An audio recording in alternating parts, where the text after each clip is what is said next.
Great. So good morning, everybody. We've got about 150 people joining us this morning to the first Cool Care webinar, which is Achieving Residential Care Business Success Moving Beyond COVID-19. So whilst our audience gets signed in, I'll just do a quick introduction to who Cool Care are, why we're hosting this webinar today, and then just give you a quick run through of the format so you know what to expect out of this morning's webinar.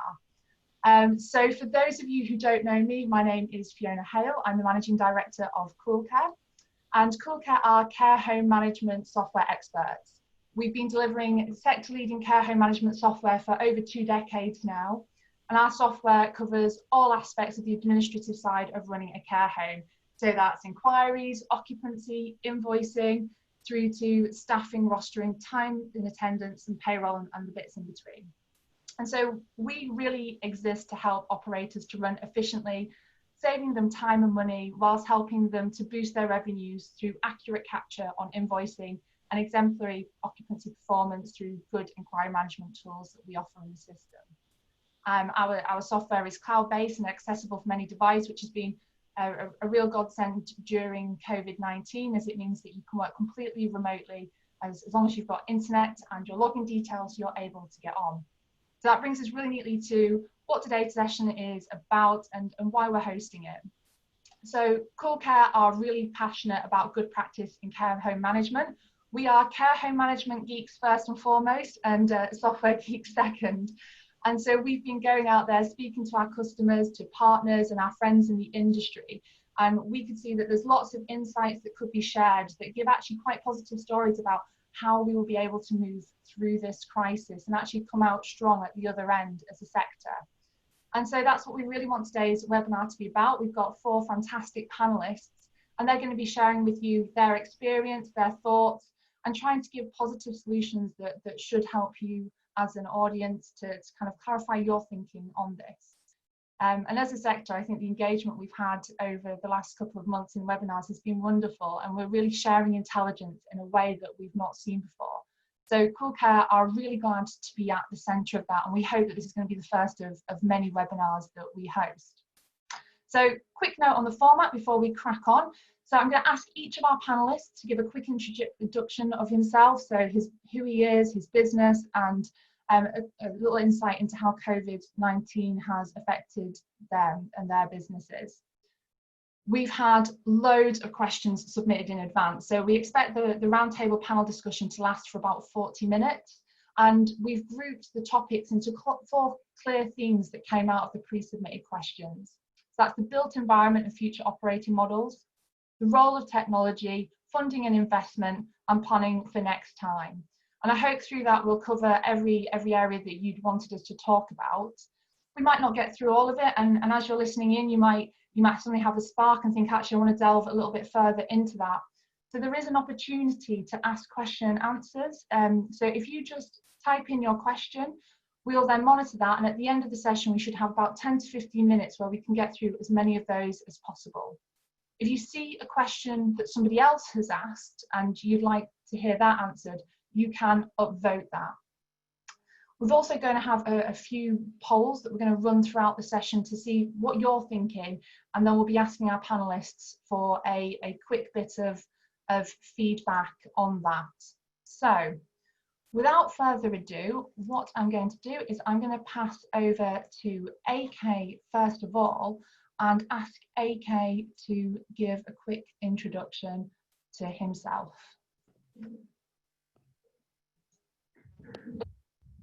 Thanks, Fiona. Hopefully everyone can hear me. Thanks for inviting me. Good morning, everyone.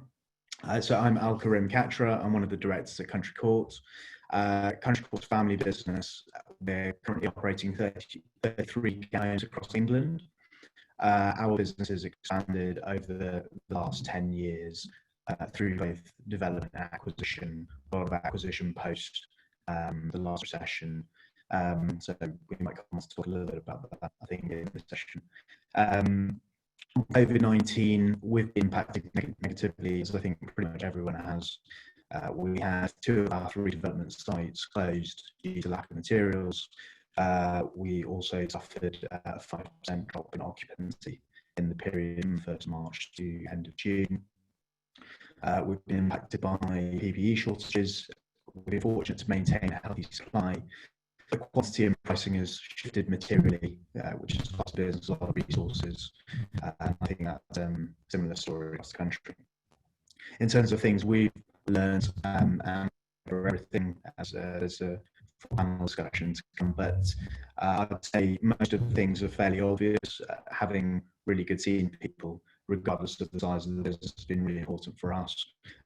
Maintaining robust supply chains, and lastly, giving directives from top-down approach. We had a few situations in the early stages where people were making ad hoc decisions, and I think whilst we don't profess to be experts in COVID-19, having that firm top-down messaging for policies was really important. And it gave our teams a lot of confidence to know that they were being told exactly what to do. And we held bi-weekly calls with all our managers to discuss any concerns they had. Changes we have planned, so we're looking to keep reserves of PPE and certain other non-perishable products, maybe a few months' supply. I've discovered how sensitive we could be in a crisis, and they're saying that this is likely to happen again, so we want to be best prepared. We've been tracking a lot of KPIs over the last 3 or 4 months, and we'll continue to do that. Some of those will be useful even post-pandemic. So that's been something that we'll keep in place. And I'd say lastly, training has become even more prevalent than it was previously, having to enhance the skills that our carers have to deal with complex care situations. They've been asked to do a lot of things that they didn't really subscribe to. But again, something that I'm sure we'll cover off a little bit more. But good to be here. Thanks, Fiona, and I'll pass on to the next panelist. Brilliant, thank you very much. And if I could ask John to go next. Thanks, Fiona. So hi, I'm John. I'm one of the founders of Target Fund Managers, a specialist investor in modern purpose-built care homes. We manage about 700 million of assets across 3 funds, including Target Healthcare REIT and the Kames Target Healthcare Fund. And we own about 90 properties with about 6,500 beds. We currently work with 28 different care providers, large and small, and have investments in every region across the UK. The Target team is a mix of investment professionals and healthcare professionals, because whilst we typically own buildings and don't operate care homes, we know that the operational knowledge and experience is absolutely paramount in making good investment decisions and also in monitoring investments post-acquisition.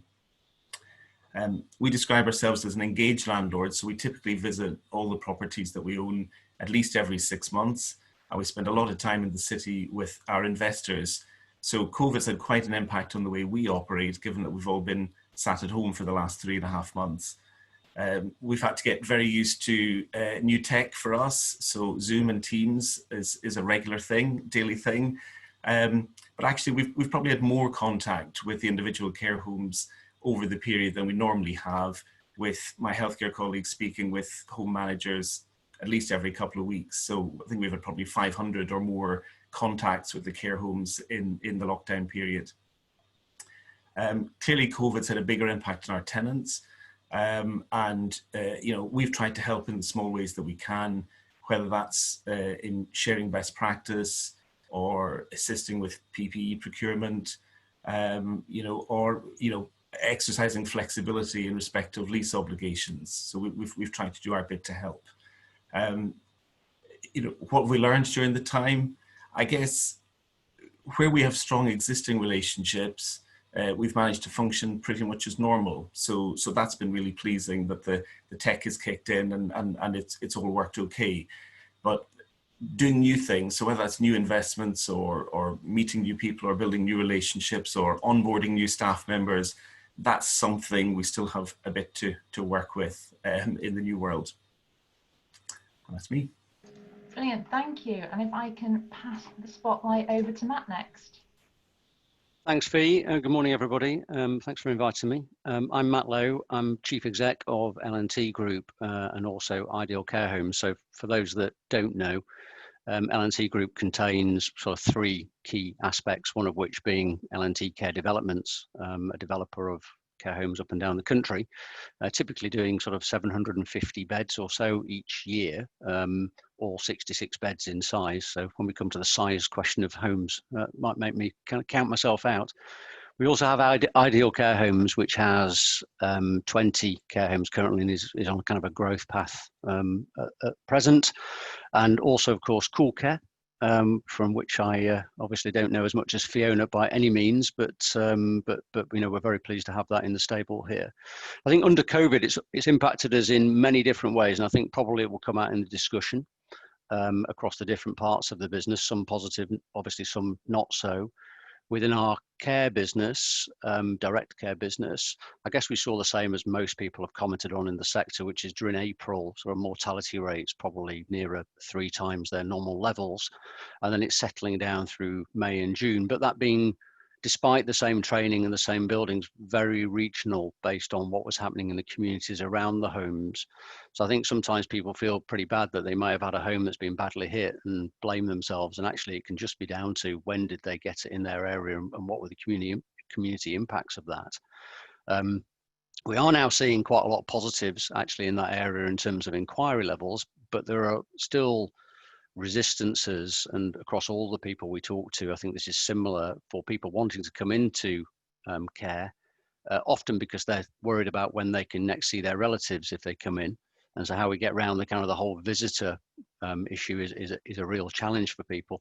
On things learned, so many that I'm not sure I've fully reflected on all the things I probably have learned actually over the last 3 or 6 months.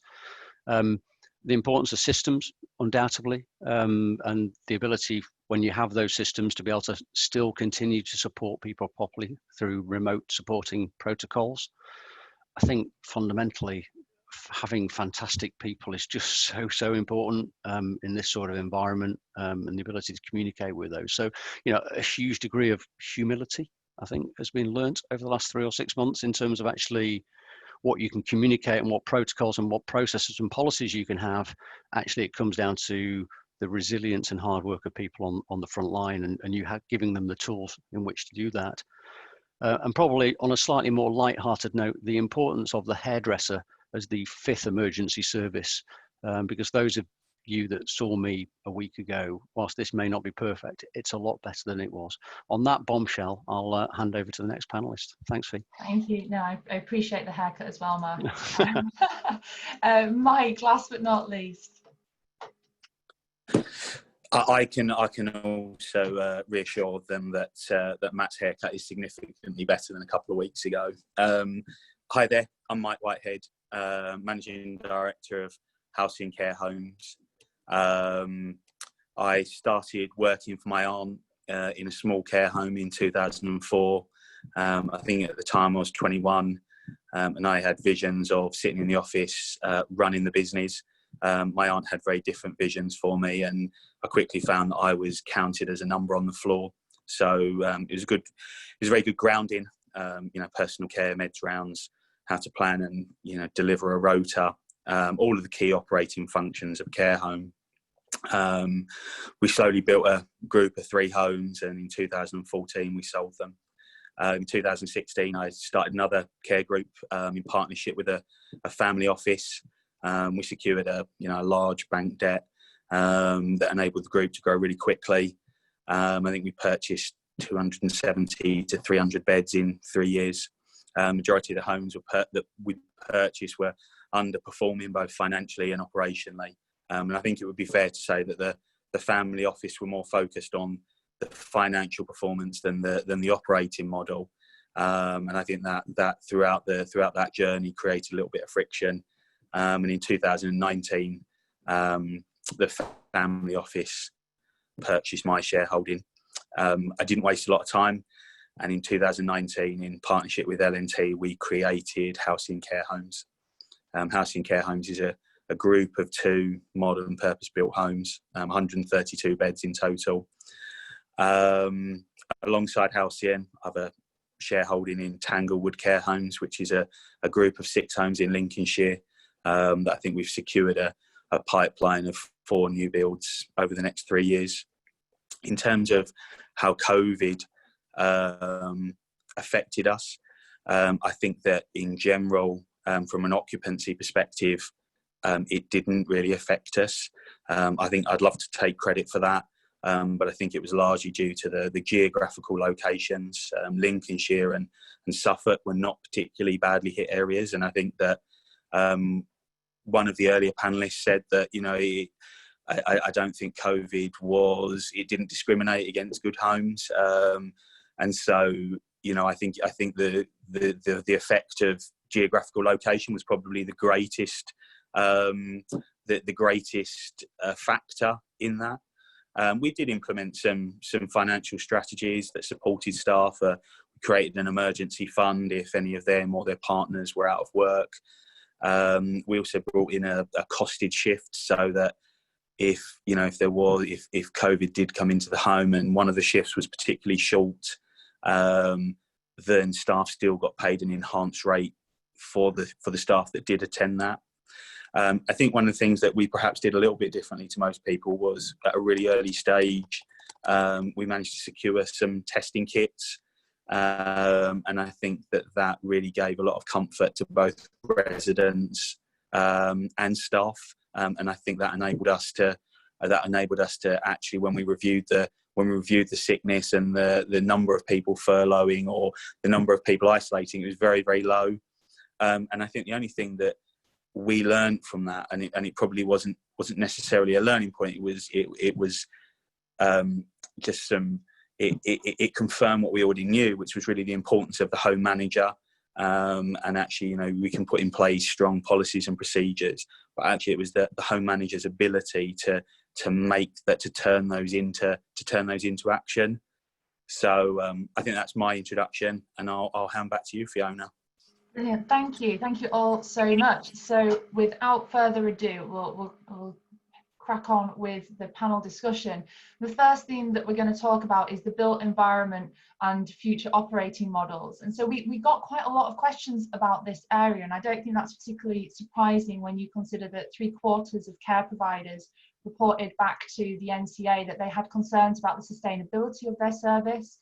And as we know, we've got a lot of growing groups out there, and they're thinking about their future pipeline, the type of portfolio they have, and what they should be building going forward or acquiring.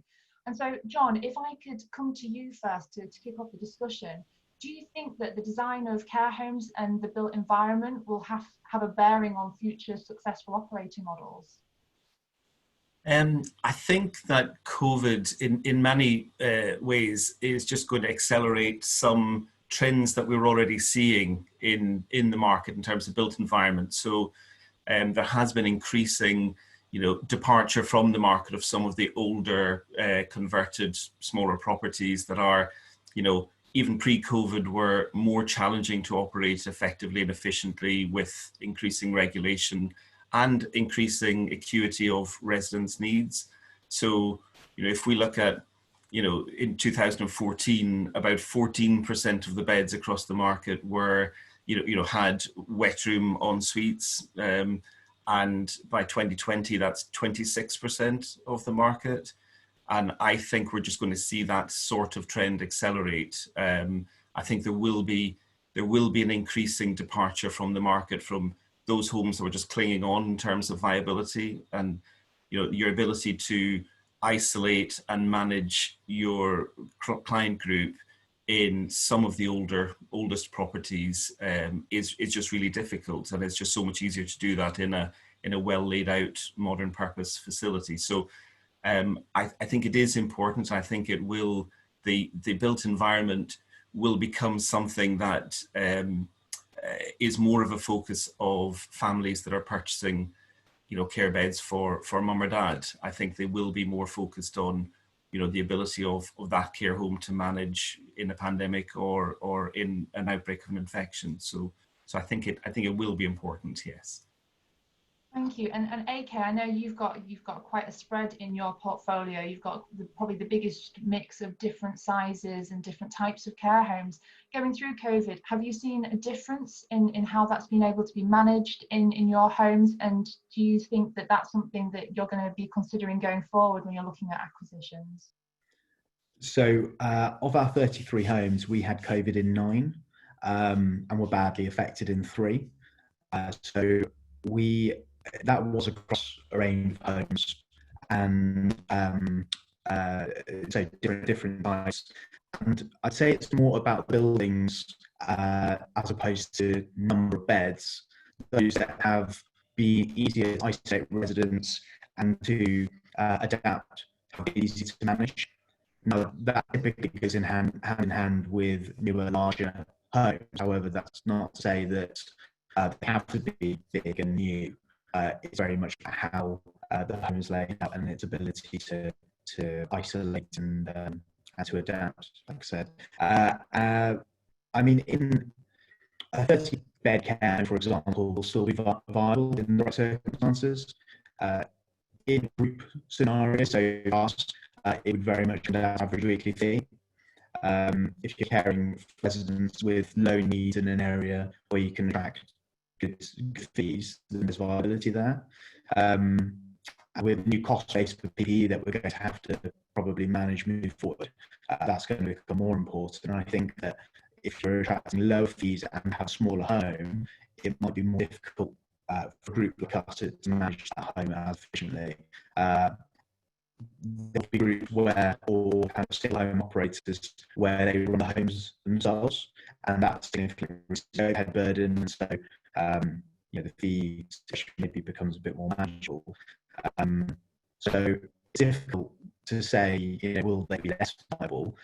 It all comes down to the operator circumstances. I think that John alluded to this already, that there might be more questioning of longevity and an acceleration of that from a funding perspective. So possibly acquiring or getting debt on those assets might become more difficult, as the market perception will probably continue to move in that direction. But we're a hands-on family business, and we believe we can continue to manage a range of home types, sizes, and layouts. So I guess it will be convincing others that that's still the case. Yeah, Matt, I saw you wanted to come in on that point. Yeah, it was only, I think, from a build perspective rather than an operator perspective, part of the role that we do. I agree with AK's point that it's probably more about buildings than size. I've seen plenty of really well-run, very capable, smaller homes. So I don't think that's the issue. And all the points that John makes are absolutely what we see played back to us by what operators seem to want now, and also what investors are looking for, around the wet room point clearly is one point from an isolation perspective and a risk perspective, but it can be managed in different ways. It's not to say it's it's absolute. So these are all marginal gains, aren't they, in the situation if you're operating well. But I think there are some simple things that we're now looking at around ventilation, for example. Ventilation has proved to be so important. Now that can be done clearly very manually, can't it? You open a window or a door, and that's probably the best ventilation you can ever have. Equally, knowing that you've got systems that continue to circulate the air in a safe way, i.e. not sharing between people's rooms, clearly is something that can be designed into buildings at source. Now, there are pros and cons to that approach, but it's things that are being looked at, I think, now. For example, the design of cooling. If you've got air conditioning with ducts that go from room to room to room, I know a lot of people have had to switch those off because they run the risk of infection traveling from one room to another. If you've got cooling that goes directly to a room and away from that room, you don't have those risks. So there are many things that are now starting to happen in new build technology, which are not groundbreaking particularly in any way. It's not kind of a turn the room upside down like the old Superloos. You walk out and you shut the door and it flushes itself. We're not going anywhere near that, I don't think, anytime soon. But I think there are things that are happening, just basic things like the provision of day space and how that's laid out to allow you multiple places in which people can dine, for example, to spread people out from a social distance perspective. So there are things that are changing, but I think they're going to be marginal, iterative, but I think they will be driven by the funders and the investment market, who will be increasingly looking at that area, as I suspect will probably local authorities in time, in terms of where they're prepared to place people. If you think what happened post-Grenfell and the sort of issues that people start to focus on, I think we'll see some similarities with that around infection control and the ability to space people when people are choosing homes. But watch this space, because I think we're only just starting to get the space and time as an industry to really start to think about it. Well, thank you. And Mike, just coming to you, I know you mentioned there about your expansion plans across both the companies that you're involved in. I'd just be interested in what you're looking at in the builds that you've already got plans, and even in your current estate. Are there any changes that you're looking to make that perhaps weren't forefront of mind ahead of COVID, or is it kind of following the same trajectory as prior to the crisis? Yeah, I mean, I think that majority of new build stuff that we do is with L&T. So clearly, as I say, I think the things that were previously build and design issues are now selling points for us. So in terms of, I know, trickle vents on windows and extractor fans in bathrooms are things that now are important because, as Matt said, that increases the circulation. In terms of some of the, all of the homes that we work with are purpose built. Some of them are first gen. So I think with them, there had previously been some large rooms that were double registered, and actually the plans that we're looking at is that, I don't think that, previously some of those rooms were occupied by 2 local authority residents. I think that we're looking at them and the conversion cost to make them single occupancy rooms, because I just don't think that is going to be something that is particularly fundable going forward. So I think from us, it is about, we're certainly not, we're not really developers. So I think that we're interested to see in what advancements the market makes, but in the existing homes, trying to adapt them to fit what the future demands will be. Great, thank you. I think we're now ready to kick off our first poll, which is on the role of technology, before we crack on to that discussion. So hopefully you will all now see popping up on your screen in the audience the poll question come up. Panelists, I'm afraid you can't contribute, but I will share the results with you when we get them, and then I'll ask you to comment on them, which will be a lovely surprise for you, and hopefully it will fall in line with what you're thinking. Now, the role of technology, again, this is an area where we've got lots and lots of questions, and I think it's probably fair to say that over the last couple of years, we've seen a really big step change in the prevalence of discussions around digital adoption, technological revolution in the care industry. And over the last couple of months, with the crisis that COVID-19's brought in care operators, we've seen that escalating further. There's been an awful lot more interest in this topic, and we've certainly seen providers that perhaps a little bit on the line about whether or not it was a project that they wanted to do. They've been plowing forward with that because it's given them that impetus. And so I think, Matt, if I could come to you first, I'd just be really interested to know, I know you've got quite a lot of tech you use across your homes. How is that tech and the data it provides helping to inform your business decisions at the moment? It's really interesting. I didn't really think about this until we were coming onto this call.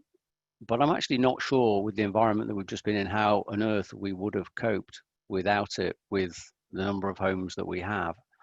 So we use pretty digital across most of the suites now, full care planning, cool care obviously on the sort of the care home management side. We're introducing EMAR as well. So we're kind of using it across the suite. But I think when you've got such a changeable environment where things are changing literally daily, certainly in the earlier days, having something that gives that structure and systems is so very, very useful.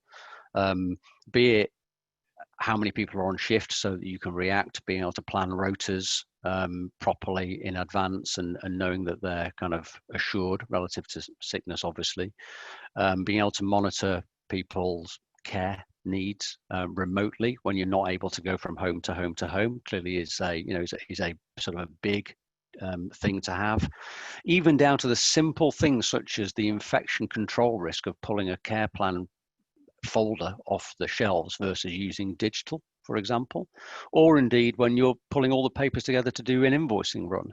If Mary, who sits on the front desk in one of our homes, who previously would have done the invoicing, was impacted by COVID, but directly or indirectly or in some other way, knowing that you can carry on doing the invoicing because you've got the remote functionality to be able to do that, it is so critical at a time when cash flows were obviously under pressure. Monitoring, training, there's a whole suite of areas. I mean, practically recently, as inquiry numbers have gone up, we obviously use the Cool Care occupancy management system. And what's been fascinating is being able to actually read the notes that people have written down around the calls they've had, and being able to see the trends where people are starting to worry about, look, we really want to come into care, But actually, I'm terribly worried, and I mentioned it earlier, around the ability for us to be able to see our relatives.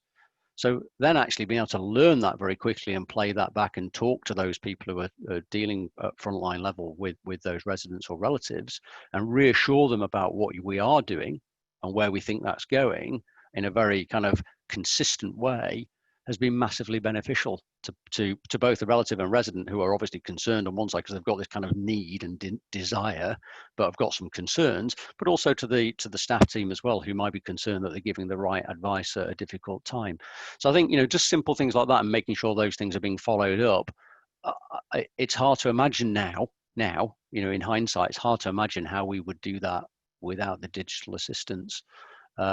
So yeah, I mean, it's been very helpful for us. I mean, not to mention all the, you know, the facets of QR coding and flagging, people who maybe have a suspected COVID case for additional cleaning, for example, and infection control. And, you know, there's an absolute mass of areas where I think technology is already helping. I think we have, to answer the poll, I guess, I know I'm not allowed to press the button, but I'm going to answer it anyway. I think we've used it a lot more efficiently. I'm not sure we've yet gone to the point where we're using more of it. I think we're using more of its capability. But I think there are things that we're now starting to look at, which I'll come on to probably later on in this, which I think are great opportunities for the sector as a whole. Thank you. And yeah, hopefully you can now all see on your screen. If you can't, I think if you click the poll button, you'll be able to see the results of the poll. And, you know, I think it's really interesting looking at the audience that we have, that actually the majority there have come back to say that they've been using existing technology more effectively, which kind of fits with what you were saying, Matt. And what's been interesting for us looking at it from a software provider perspective, prior to COVID, we were looking at, you know, how our customers were performing and trying to see whether or not there were any trends in their overall performance, the type of operators that use Cool Care. And we found that our operators on average had higher levels of private occupancy than the national average, and their fees were also about 6% above national average. And, you know, we've been trying to work out, is that a reflection of the type of operator who chooses to use our system, or is it actually a result of our tech? And I imagine it's a little bit of both, that actually the more that you start engaging with these bits of software, the further on you can take your business performance, and the tweaks that you're able to make, as you just mentioned there, seeing those observations from the inquiry notes, for example. I'm going to turn to AK next, and I think, you know, reflecting on that poll, have you done similar things with technology in your business? So Fiona, let me know if my sound isn't great, and I'll try and fix it. But so we've used things that we already had and used more efficiently in a lot of places. And something like video conferencing, we always had it. It's always been available, whether it be for internal calls and also for communicating with families. That's just become something everybody's had to use a lot more of. In terms of picking up data, that's been really important as well. So we were tracking number of deaths weekly. We were tracking test data. We had a lot of KPIs, and I'd say the systems that we had made it a lot easier to pull that out, and we were pulling things out of the system we didn't realise that we could even get hold of. So again, just using the whole system more efficiently has been quite important for us. Lots of things that we're looking at, and I think everybody will have to start looking at where efficiencies can be improved, savings can be made, and that will be things like video conferencing, travel. We have a huge amount of travel costs across the group, so we'll be looking at that more keenly. Things like we've been reviewing something like DocuSign. So can we roll out digital signatures to reduce the amount of printing and paper that needs to go out, which also will help with things like infection control. So lots of things that we've already had access to, we're just using it more efficiently, I'd say.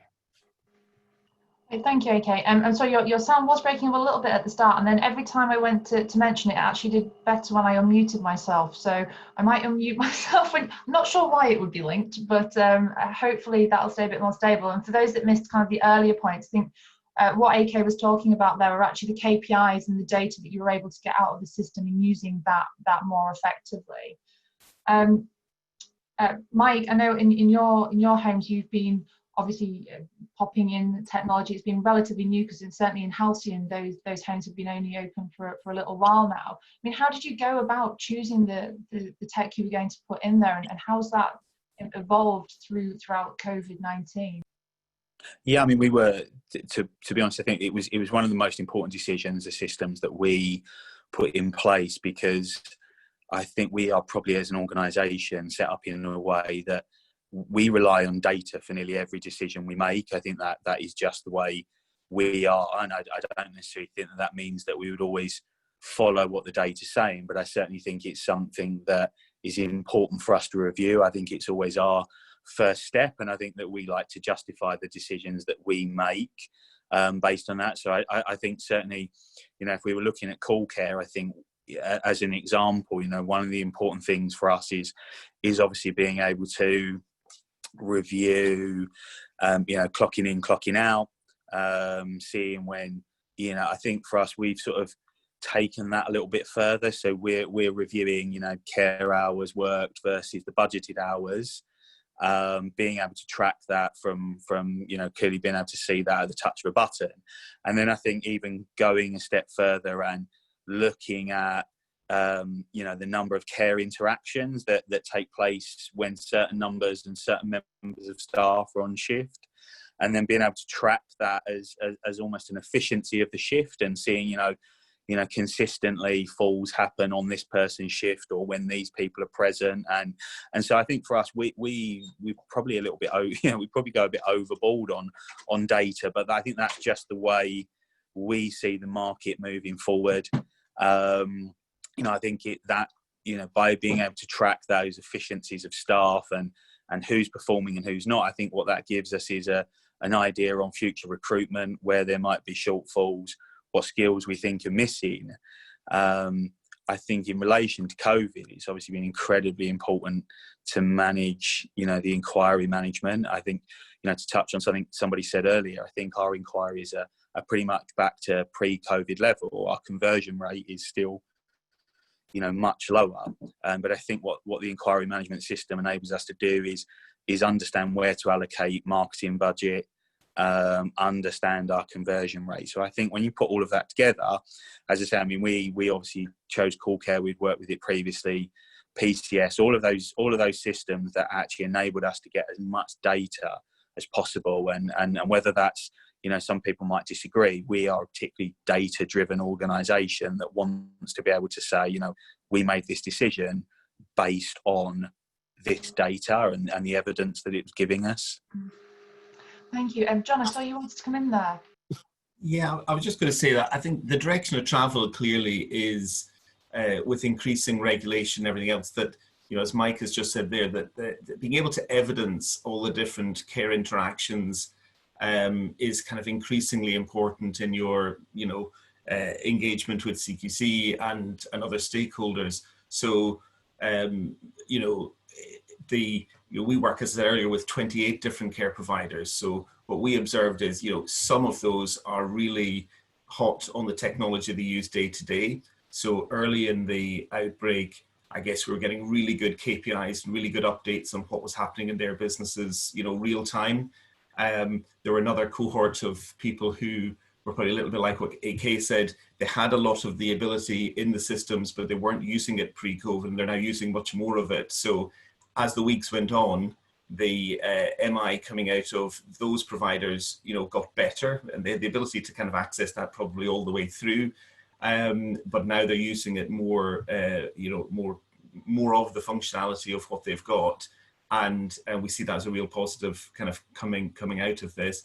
And then there are still some providers that are, really relying more on the walking the floors and observing and making operational decisions based on what they're seeing.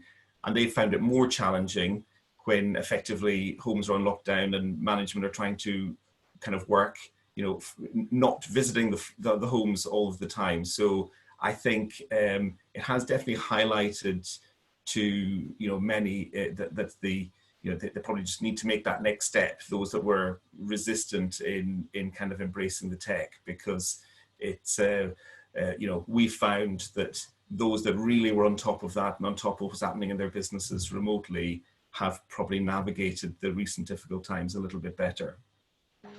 I saw both AK and Matt wanted to come in. AK, if you could go next, then I'll pass over to Matt afterwards.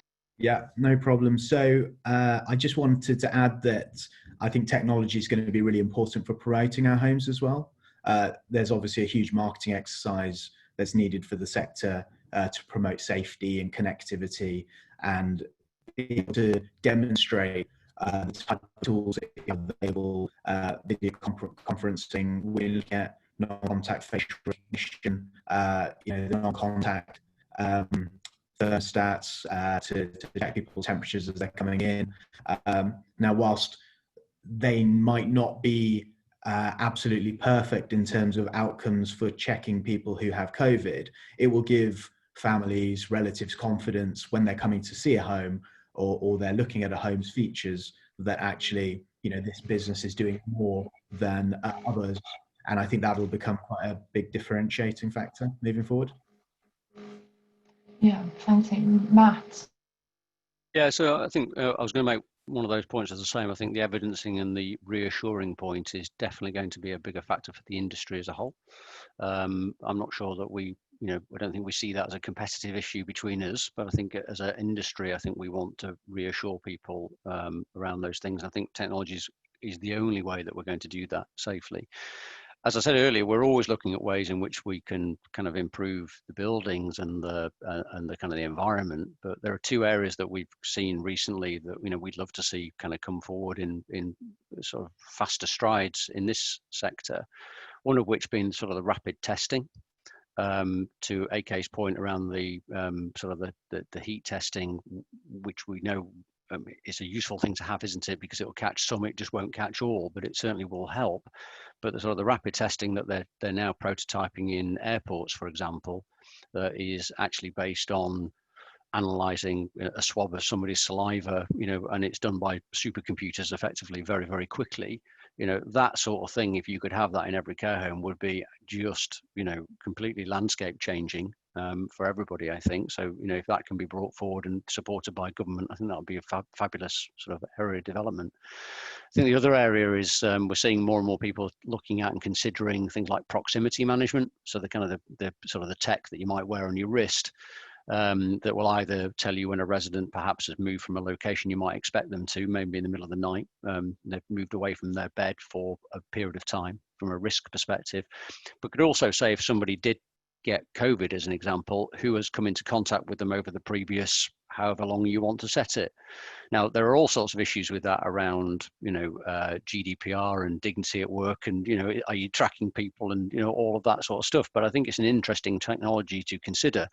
And I know that in certain areas of North America and notably Canada rather than the US, some of those technologies are being paid for in whole by government to support the care industry on the basis of, you shall have this, you must have this because it will protect the sector. So I think there will be more technology things, but I think there's a whole host of things that we can do right now to reassure, to AK's point, which I think will help the sector as a whole.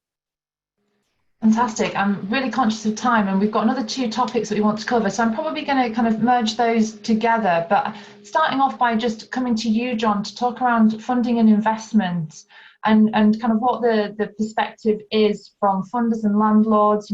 Is there still optimism about the market? And also you mentioned earlier around having a bit of flexibility in lease obligations. What do you think is going to have to happen over this period, whilst operators are recovering from the short-term impact on occupancy and higher costs?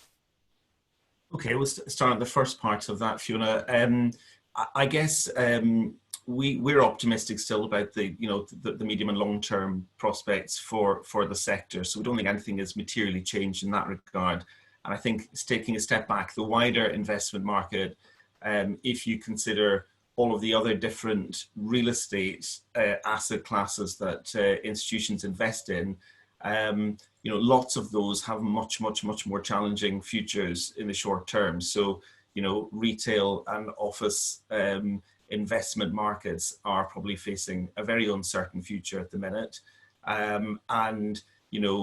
Our businesses are needs-based care delivery businesses. So all of our properties were occupied and important and needed and providing a critical role during the last 3 or 4 months, whereas many asset classes were empty for the last 3 or 4 months. So there, there's a perception, I think, that there's a flight of capital from some of the more traditional asset classes towards people-based real estate. So I'm particularly speaking as a real estate investor, and we expect that trend to continue. Now, I think within that, people are going to be perhaps more picky and more choosy. So, I think the focus will be on, really good buildings that, I totally agree with AK and Matt earlier. It's not the size of the building, it's the facilities they offer. It's the flexibility of the building to cope with different circumstances happening at different times. So, so my perception is the kind of things that we invest in will become ever more attractive to investors. So pretty positive about that. And I guess to your second question, this is an unprecedented kind of thing, and I probably lose all the points on the bingo for using that word. But it's so we're working with our tenants and our operators. We're speaking with them daily, effectively. So if there are things that we can do that can help them through this difficult time, then of course we're hoping to be helpful. Now, we equally have investors and shareholders to answer to, so there's limits to what we can and will do, but where we can help, we are. So we've been flexible around lease covenants and timing of payments and various things, but thankfully pretty much all of our tenants have managed to navigate the really difficult spell pretty well, and we're going to be helping them through the next little while as well. Fantastic. What I'm going to do is I'm just going to get the next poll running, which is on infection control and how important we feel this is going to be to marketing strategies going forward. And I know the panelists have already touched on that. So whilst that's running in the background, please, audience, go off and vote. Matt, I wonder if there's anything else that you would add to what John has said there, and kind of based on your experience, both from L&T Care Development's point of view and Ideal's. Yeah, I mean, John, you should probably close your ears, shouldn't you? Might talk about somebody else in the sector. That would not be good. But I think in our area, we actually slightly counterintuitively, in these unprecedented times, there you go, John, I'll help you out. What we found is a huge spike in interest for new build assets. I suppose not unsurprising in itself, but slightly surprising in the volume of inquiries and the appetite to really get on with it now. I kind of expected that we might come out of the back of this pandemic and then start to see those changes come around, but the level of operator interest has been really, really high for new build assets across the country. There seems to be a huge amount of investment waiting to come into the sector. From lots of new directions, actually. And I think to John's point, there are a lot of people who perhaps have been burnt by other areas of investment, and whatever we might think of the challenges that social care has had, the reality is it has actually fared pretty well so far in terms of its ability to meet its obligations. I know there are a lot of people, and probably some on the call, that are finding it incredibly difficult. But relative to the hospitality sector and leisure and retail, this sector stands up because of the demand profile it certainly has and will have. And I think, therefore, there is probably quite a lot of money waiting from lots of different directions to come in, but they're probably all sitting there doing the usual thing, which is say, well, actually, let's just sit and wait for another few months before we start to kind of deliver that and deploy that capital. So I think the latest generation of products is pretty popular. I think generally market seems to be, we believe this is a trough, not a permanent change. It's been a short-term hit and it will build back up again. And I think that's the way the investment community are treating it. Actually, I've been very impressed with the pragmatism, actually, which they've shown throughout this. And, long may that continue. I just hope that continues for 12 months or so, that allows everybody to kind of breathe and move back on again. So that's probably my take. Brilliant, thank you. And I'm going to move us on to the kind of the last area of discussion and looking at those poll results that have come through. I mean, I think it's not surprising at all that planning for next time came up as a really key theme, and you've all touched on it in your earlier answers as well. And I think, you know, what you've all been reflecting is this need to restore consumer confidence from the prospective residents. The IPPR did a survey and they found that a third of people are now less likely to seek residential care for a relative than they were pre-COVID-19. And this is already an industry that was struggling slightly with stigmatism from the way that the media portrays it. So this is an extra hurdle we've got to go get over now. So looking at the polling results there, it's really interesting. We've got everybody saying that infection control is going to be either most important in residential care marketing strategy or equal importance to service quality. And I love for each of you just to very quickly kind of sum up your thoughts on that and what you think needs to be done to restore consumer confidence. AK, you've mentioned this a few times, so can I come to you first? Sure, I agree with the poll, and actually you can see it happening in other sectors. I work for Qatar Airways, and they're already marketing themselves as the airline that ran through COVID and therefore the most experienced airline, so you should fly with them. And so I think that's going to be the picture from hotels, you know, airlines, anybody who's been closed basically, and care homes will be no different. And, you know, I mentioned a couple of the things that I think will be important, video conferencing. And I think a lot of this stuff doesn't have to be expensive. I mean, we rolled out, because we had to do it pretty quickly, we didn't have video conferencing in all our homes set up. So we used Google Hangouts, which is you know, cost effective. Everybody was happy to set up a Google account to keep in touch. So there's pretty low cost things that can be done, but it's just important that, you know, people start to shout about it. And Matt mentioned testing as well. The number of tests that have been done, it's just a figure, but it gives people a confidence that that testing is happening. And so that's what we're going to be doing a lot of. Mike, can I come to you next, please? I think that in order to restore consumer confidence, I think we're probably guilty, like a lot of people, that we don't engage with membership groups and associations as much as we should. But I do think it's vital that those groups hold the government to account for the decisions that they made and the guidance that they gave. I think they, you know, I think that, you know, the media is driven by those stories, and that actually, you know, there's a hell of a lot of good work going on in a number of in lots of homes up and down the country. But I think that the focus is very much on, you know, how we now failed the system and how care homes were the weak link.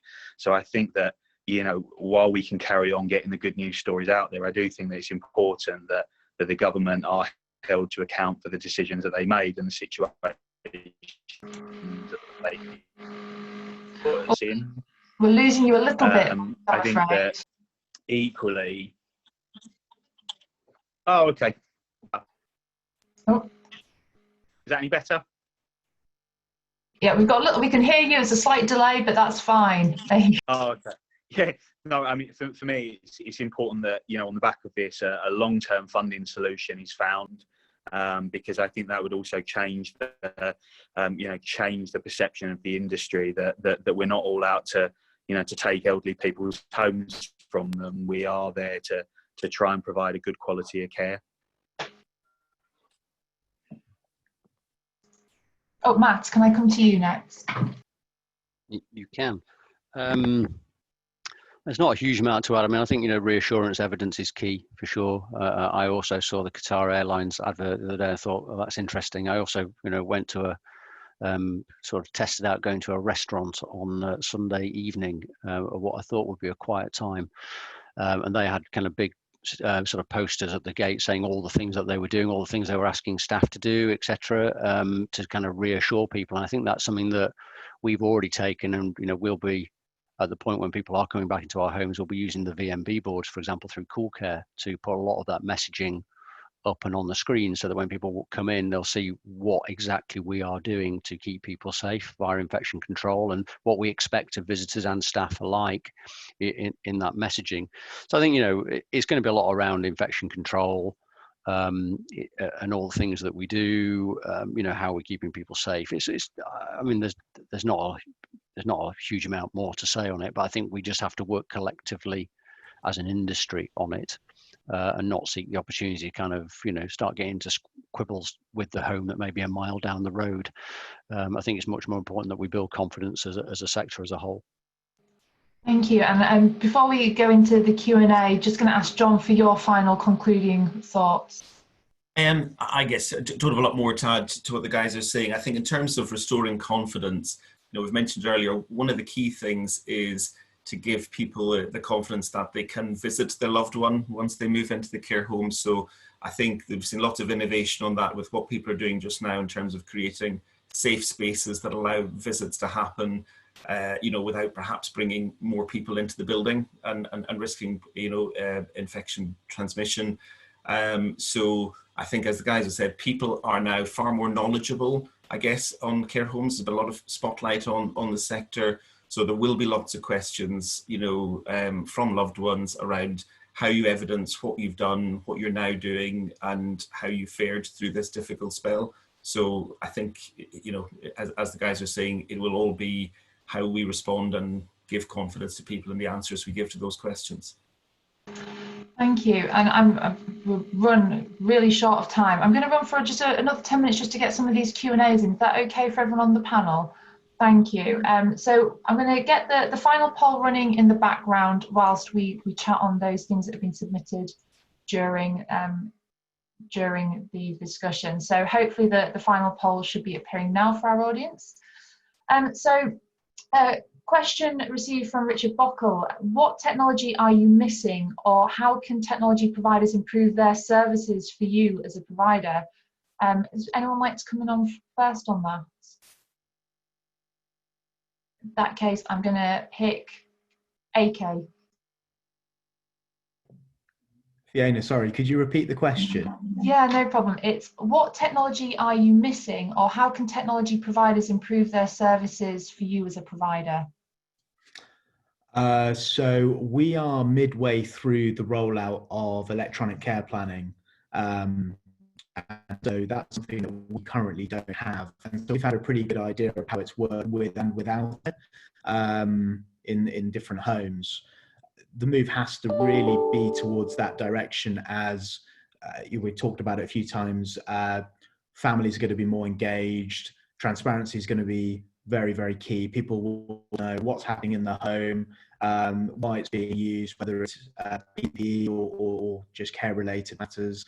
And everybody's become an expert in COVID, even though nobody is an expert in COVID. There'll be so many questions being asked. And I think electronic care planning is going to be one of those things that will start to incorporate communications with families. They'll want to check in and see how their relative is doing, how much whether they've eaten, what they've drunk, and that's something which again is a communication piece, which will be really important. That's the main one I can think of at the moment. Yeah, Matt or Mike, do you have anything that you would add to that in terms of any technology that you're missing, or anything that suppliers, like Cool Care or other suppliers that you have that provide software and technology to your business could be doing to help you more? I noticed that there's another question in there around the sharing of anonymous data from software providers with the providers. Yeah, Matt. I was going to throw it across to Mike actually, as it happens, but because there's not a lot. I've already mentioned a couple of things. Testing at the point of entry, I think would be great. It's not quite this technology, but it's there. It's there. I think actually a lot of the anonymous data that has been shared throughout the COVID crisis has been probably quite well received when it's been dealt with sensitively and appropriately, and not for kind of clickbait reasons. Because I think actually it's given everybody quite a lot of reassurance as to where they are, and and not feeling that kind of almost guilt and shame sometimes if things aren't going quite as you want them to go. So I think that has been useful. Whether it's something that we should be continued, I'm not sure I've had enough time to think about the benefits or otherwise of that in terms of benchmarking. I certainly just think that we just need to continue to iterate what we have for sure, and that I know you do a lot of ongoing improvements to the product, Fee, and I know the team are very passionate about doing so. And so, you know, for example, the recent improvements that you're looking at around rotas, you know, as an example, and being able to start to look at who should be on the rota and who is actually in the building, and automating that process to make people's lives easier, are big steps forward, I think, in terms of being able to operate safely and appropriately in the future. So I think there's an awful lot of good going on. I don't think there's one magic bullet other than the testing kind of metric, which clearly, if that can be done more efficiently, then and more certainly, will make a big difference. Yeah, and I think before I go to Mike, what I would add from a supplier perspective of software is, you know, the way that we develop means that we can be really reactive. We operate in an agile manner, so we do listen to the market, we listen to what is needed, and then we develop that thing that's going to help our customers the most first. And I think that's going to be really important for all software providers, not just Cool Care, but that ability to react. I think what COVID-19 has shown, not just operationally for the operators, but also for those that support, you've got to be nimble. You've got to be able to change the way that you deliver services, moving to online training provision, for example. Mike, is there anything else that you would add to that from a tech point of view? Anything that you've realised coming out of this that you're missing, perhaps? I think that one of the things that we have in some of the homes is CCTV in communal areas, and I think that became useful because we were able to check that people were observing social distancing and were following the policies and procedures.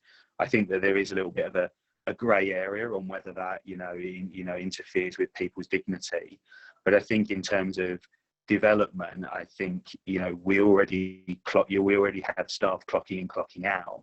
I don't think that the care planning systems are very far away from a sort of a GPS system in terms of tracking staff and where they are and what they're doing. And actually, I think when you look at that in a different way, a lot of other industries have already got that. And for me, I think something that's able to track vital signs and work in a GPS way, I think from a care home point of view, will be a development that happens in the future. Now for something a little bit different. Graham Lee has asked a question directed at you, John, just to put you on the spot. Where do you see yields going for sale and leaseback transactions after COVID? That's a nice, easy question, Graham. I hope he says lower.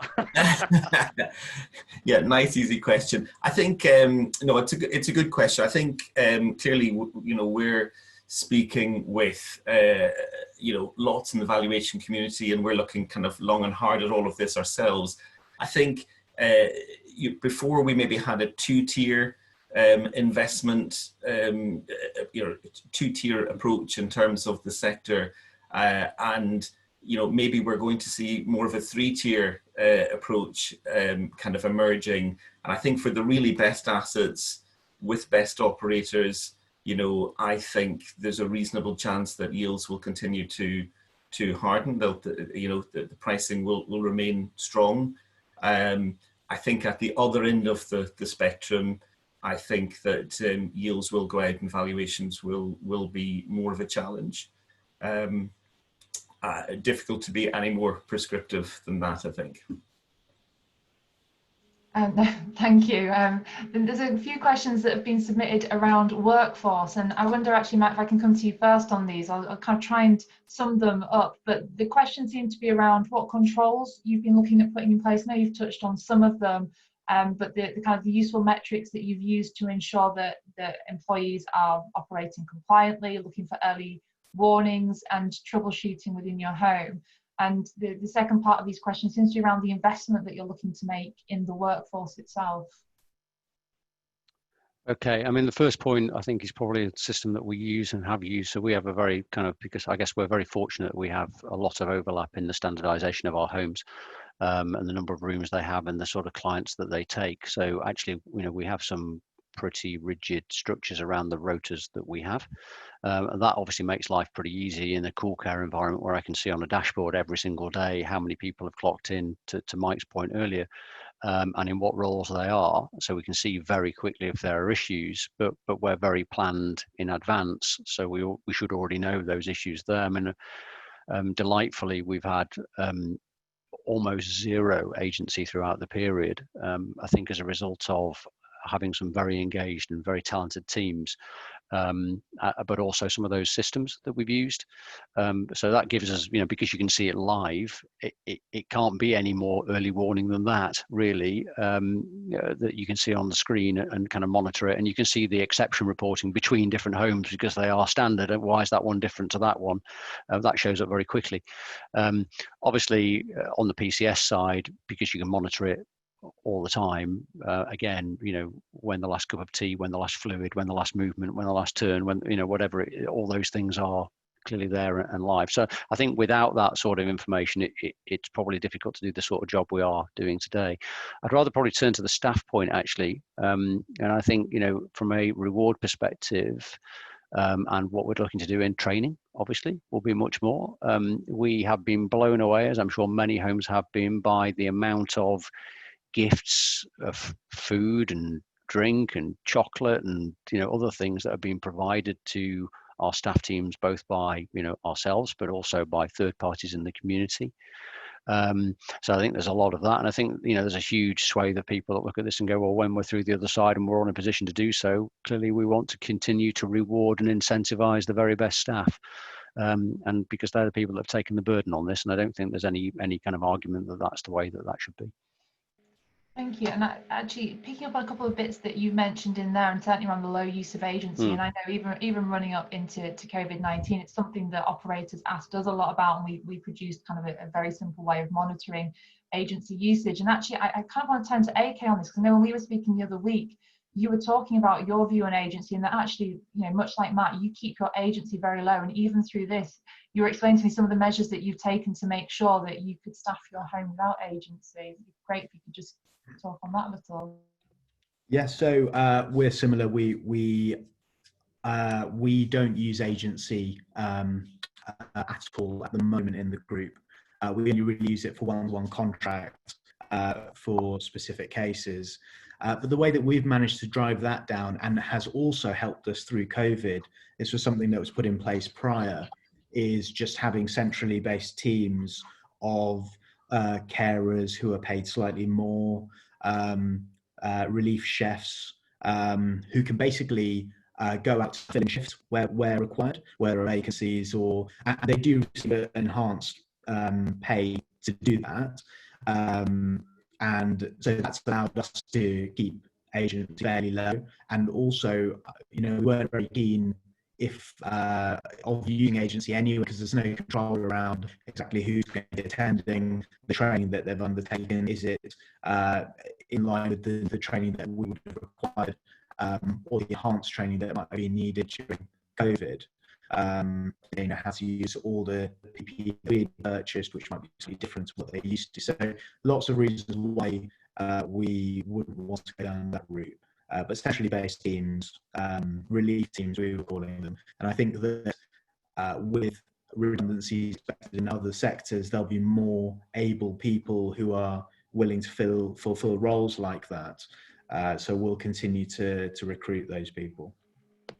Brilliant. Thank you so much. I'm afraid we have run over time, and we're going to have to stop there. So we're just going to quickly look at that final poll that we did. And I think it's actually quite a positive note to end on. The question to the audience is, when do you think residential care business conditions will return to pre-COVID-19 levels? We can see that actually the majority of our audience actually think it's going to be 1 year or less, or 2 years or less. So within the next couple of years, the industry does seem to be expecting to recover, which is good to know after such a significant impact that it's had. And I'm afraid on that is all we have time for. We have been recording the session, so we will send it out after this. I've got to thank our wonderful 4 panelists. You've been fantastic. I could have listened to you for hours. I've done a terrible job at managing time because you're providing such great content. And so without further ado, thank you. Close this session, and I will be in touch with everyone that's been listening in today to let them know about future events that we host. So thank you.